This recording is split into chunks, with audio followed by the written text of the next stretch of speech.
Desliga o ventilador. Peraí.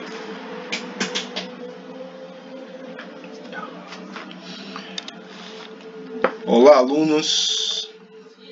Estamos de volta aqui e como eu havia prometido, nós vamos estar concluindo a aula, né, nossa primeira aula. Ficamos com alguns conteúdos pendentes a partir do tópico 3, teísmo, que é a própria natureza da teologia cristã. Então nós vamos nesse momento retomar aqui, por isso estou gravando esse vídeo para vocês. Então, teísmo, a natureza da teologia cristã. A natureza da teologia cristã é essencialmente teísta. Por que ela é essencialmente teísta? Porque a teologia cristã, ela acredita que Deus existe e que ele é criador e que ele se relaciona com a sua criação. Ou seja, a reflexão teológica parte do princípio de que Deus criou o universo e o sustenta, né? Então Deus não é só criador, mas também é sustentador, e por isso que o teísmo é a própria natureza da teologia cristã. A teologia cristã, ela é teísta e por isso ela se ocupa do objeto Deus. Objeto, obviamente, como está aí, né? Você pode ver, entre aspas, porque Deus não é um objeto no sentido científico, que pode ser isolado para ser estudado, né? Deus, ele é um objeto no sentido epistemológico, ou seja, ele é o alvo das nossas reflexões, do nosso pensamento. E a teologia teísta também se ocupa não só de Deus como objeto, né, ou seja, como assunto principal, mas também dos instrumentos para que nós possamos refletir sobre Deus, que é a fé e as Escrituras. Então, a fé e as Escrituras são os dois instrumentos fundamentais, fundantes, básicos, para que possa se refletir sobre o objeto Deus. Tá? Então, fé e Escrituras, não perca isso de vista. O terceiro ponto importante é que a maioria das religiões do mundo é teísta. Então, o teísmo não é uma exclusividade do cristianismo, embora o teísmo cristão, na nossa concepção, é o teísmo, o único teísmo verdadeiro, porque parte da revelação de Deus, que é as Escrituras. Tá?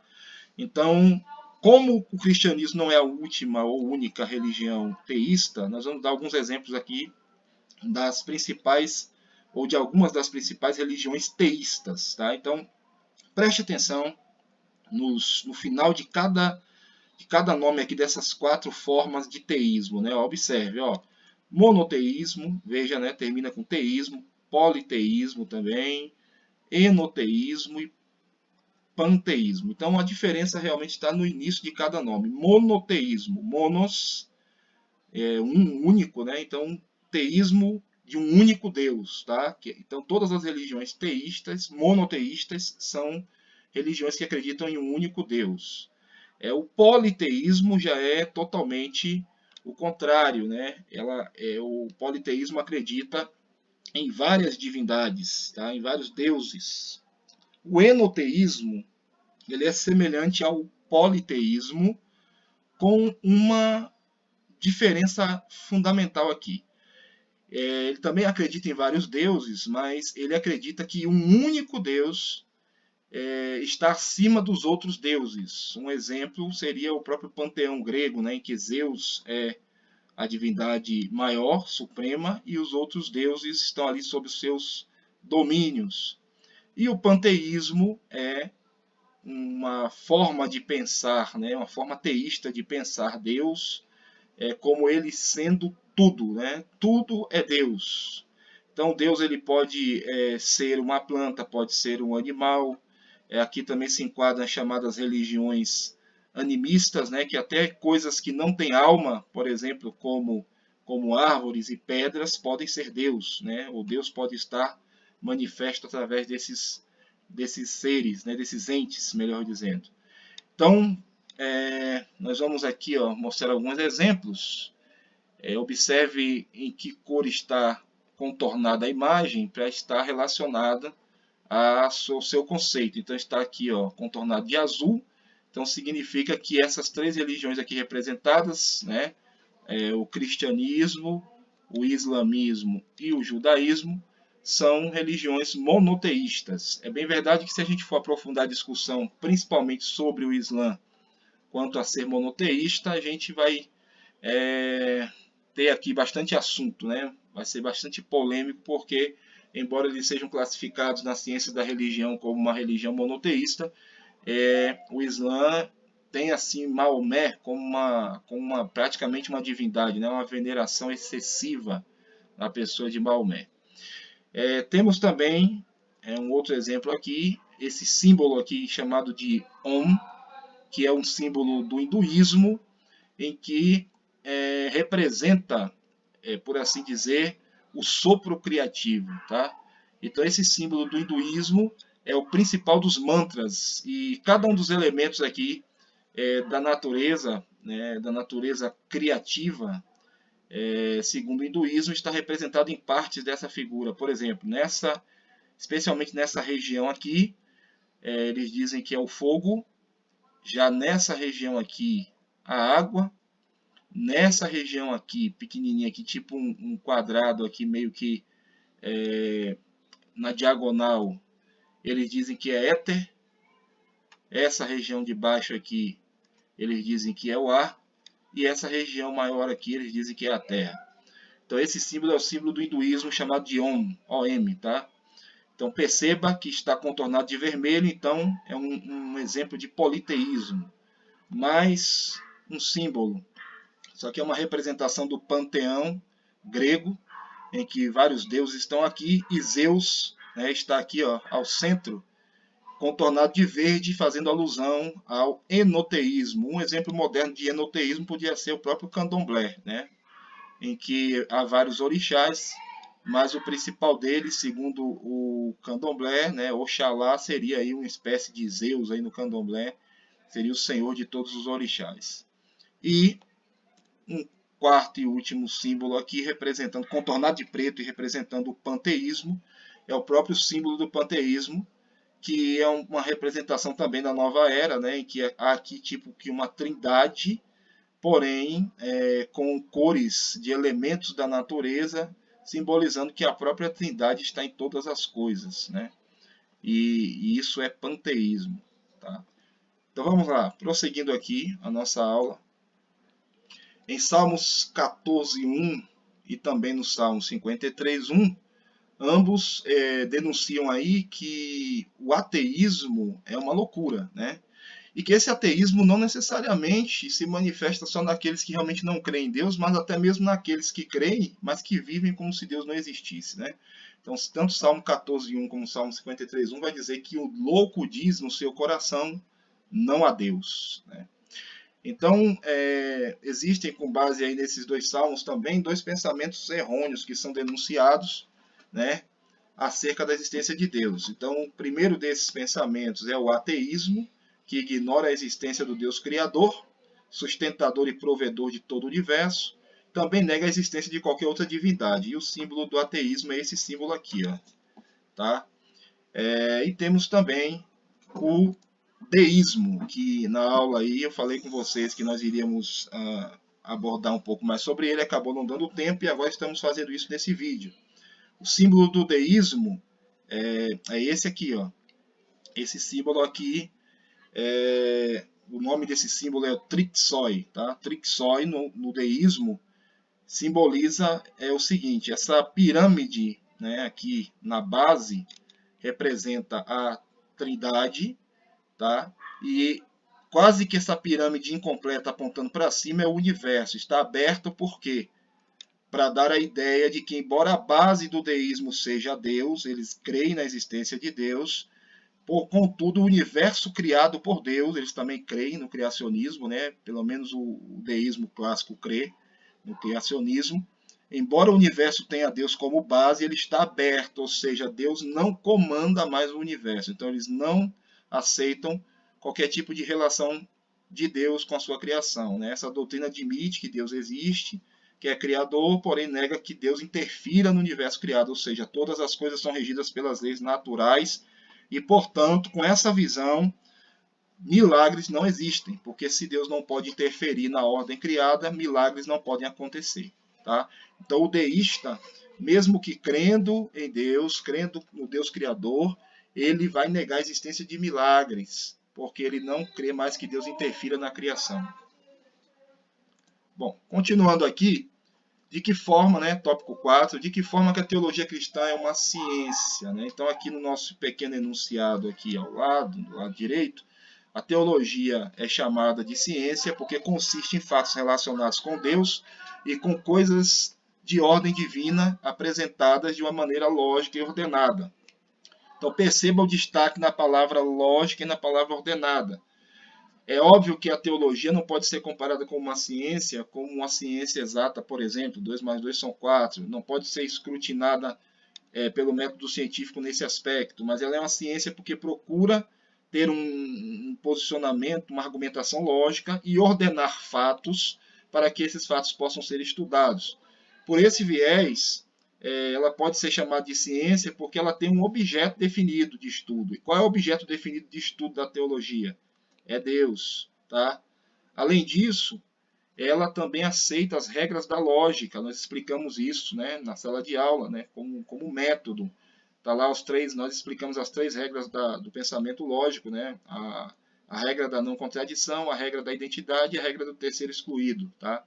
E ela usa o pensamento lógico para investigar, né, e para verificar suas próprias declarações sobre objeto aqui, que no caso é Deus. Então, ela vai fazer afirmações sobre Deus, investigando nas Escrituras, verificando, né, no próprio contexto bíblico, todas as suas declarações sobre Deus. E, além disso, ela é comunicável, tá? Ela comunica de forma argumentativa e de forma lógica e pode ser entendida, é por isso que ela tem um elemento comunicável, tá? Então, ela pode ser chamada de ciência nesse sentido.